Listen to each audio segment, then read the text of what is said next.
Chào mừng các bạn đã quay trở lại với Đi Phim. Hôm trước thì tôi đã làm video về profile của Trang. Thế nên, hôm nay chúng ta sẽ cùng tìm hiểu Chin Chin, nữ chính còn lại trong bộ Girl Love and the Liquid Benefit. Lưu ý, những thông tin sau được tôi góp nhặt từ nhiều nguồn. Nếu có sai sót, các bạn vui lòng bình luận bên dưới.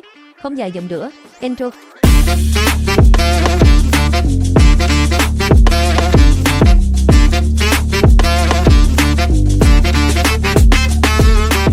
Chin Chin sinh ngày 1 tháng 4 năm 1997, là con lai mang hai dòng máu Thái Trung. Chính sự pha trộn này đã tạo nên ngoại hình mang nét truyền thống Á Đông nhưng vẫn rất hiện đại. Gia đình của Chin Chin có một điểm khá vui là cả ba chị em đều được mẹ đặt tên theo vần, chị cả là Trang Trang, con gái thứ, Chin Chin và em út là Chung Chung. Vì cách đặt tên quá giống nhau này mà chính mẹ cô cũng thường xuyên gọi nhầm tên các con trong sinh hoạt hàng ngày. Thực tế, trước khi bước chân lên sàn trân quay, đam mê lớn nhất của Chin Chin lại là nhảy múa. Cô học nhảy từ bé và đã làm một phụ công thực thụ vào năm 12 tuổi. สุดท้ายก็คือเรียนเป็นสตรีทเป็นฮิปฮอปอะไรไปเลย Nếu không trở thành người mẫu như hiện tại, có lẽ Chin Chin đã chọn con đường làm giáo viên dạy nghề hip hop. ก็ทุกวันที่มีเรียนเต้นหนูก็ไปเรียนตลอดเลยค่ะ เด็กๆก็ได้รางวัลเยอะแยะไปหมดเลยค่ะหนูคิดว่าตอนโตมาหนูก็คงเป็นครูสอนเต้น Tuy nhiên, với chiều cao 1m74 và vóc dáng thanh mảnh, cô được giáo viên hướng dẫn thử sức tại cuộc thi Thái Supermodel Contest 2012. Năm 15 tuổi, Chin Chin vẫn luôn tự ti vì cho rằng mình quá gầy và có chiếc cổ dài khác thường.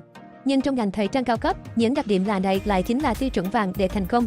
Kết quả, cô là người trẻ nhất lịch sử của cuộc thi năm đó, xuất sắc giành ngôi vị quán quân. Bước ngoặt này giúp Chin Chin nhận ra rằng thân hình gầy gò và chiếc cổ dài mà cô từng ghét bỏ thực chất lại là lợi thế lớn để cô chinh phục mọi loại trang phục và phong cách nhiếp ảnh khó nhằn. Cơ mà, tôi thấy cổ của Chin Chin đẹp mà nhỉ? Nhìn sang vậy. Cuộc phiêu lưu tại Seoul và tinh thần thép của người mẫu quốc tế. Năm 19 tuổi, trong khi bạn bè cùng trang lứa đang tập trung vào học đại học, Chin Chin đã chọn lối đi riêng sang Hàn Quốc để phát triển sự nghiệp người mẫu. Tuy nhiên, hành trình này không hề đơn giản khi cô phải một mình đối mặt với rào cản ngôn ngữ và môi trường làm việc khắc nghiệt tại xứ sở Kim Chi. Chin Chin gia nhập Estée Model, một trong những công ty quản lý người mẫu hàng đầu Hàn Quốc. Ngay sau đó, cô gây chú ý lớn tại Seoul Fashion Week 2017 khi liên tục xuất hiện trên sàn diễn của các thương hiệu danh tiếng như Lee Madonna, Supercom Mabi hay Phúc Barton.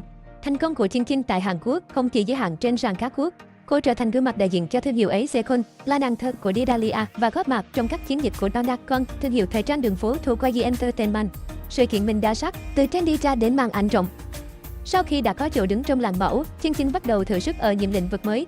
Năm 2021, cô gây bất ngờ khi xuất hiện trong dự án nhóm nhạc được 2021 ra tri phiên bản làm mới của nhóm nhạc điện thoại 2002 ra tri với bản hit Kinicha.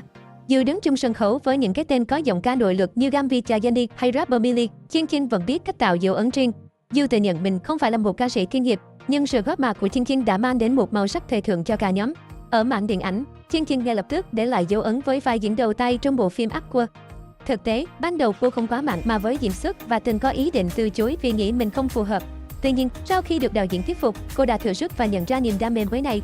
Vai diễn trong phim cũng có nhiều nét tương đồng với tính cách thật của cô, quyết liệt và luôn chiến đấu hết mình vì mục tiêu. Thành công của Upwork giúp Chin Chin lọt vào mắt xanh của nhiều nhà sản xuất nhờ khả năng cảm thụ nhân vật tốt, chứ không chỉ dừng lại ở một bình hoa di động. Bước ngoặt lớn nhất gần đây là việc Chin Chin chính thức gia nhập TMMTV vào tháng 1 năm 2024. Đây là bước đi để cô tập trung phát triển sự nghiệp diễn viên chuyên nghiệp. Chuyển từ hình ảnh một người mẫu cao cấp với thần thái lạnh lùng sang diễn viên truyền hình đòi hỏi cô phải học cách tiết chế và trở nên gần gũi hơn với công chúng. Những nốt trầm và bạc tịnh của Chin Chin. Đằng sau ánh hào quang rực rỡ, cuộc đời của Chin Chin cũng có những khoảng lặng không hề dễ dàng. Điển hình là giai đoạn dịch Covid-19, khi sự nghiệp quốc tế đang trên đà thăng hoa thì bỗng chốc bị đình trệ hoàn toàn. Hợp đồng giữa cô và công ty Estée Model, tức công ty người mẫu bên Hàn, cũng kết thúc. Chưa dừng lại ở đó, cú sốc lớn nhất ập đến khi người quản lý thân thiết, người đã dìu dắt cô từ năm 15 tuổi đột ngột qua đời. เขาช่วยให้หนูเป็นเด็กที่ดี เป็นเด็กที่มีวินัยอะค่ะ คนที่เป็นแม่เราอีกคนนึงเสียไป Lúc này, Chin Chin buộc phải học cách tự mình đứng vững và trưởng thành hơn trong sự nghiệp.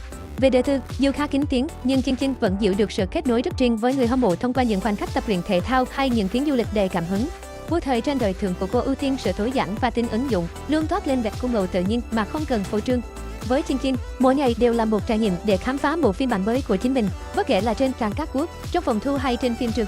Nhìn lại hành trình hơn một thập kỷ, Chin Chin đã chứng minh rằng một nhan sắc lạ sẽ trở thành món quà vô giá nếu được mài dũa bằng sự lao động nghiêm túc. Hy vọng chúng ta sẽ nhìn thấy sự bùng nổ mạnh mẽ hơn nữa của Chin Chin trong thời gian tới. Bạn nghĩ sao về hành trình của Chin Chin? Hãy để lại ý kiến của mình và đừng quên bấm đăng ký để ủng hộ những video tiêu điểm nhân vật tiếp theo của Đi Phim nhé.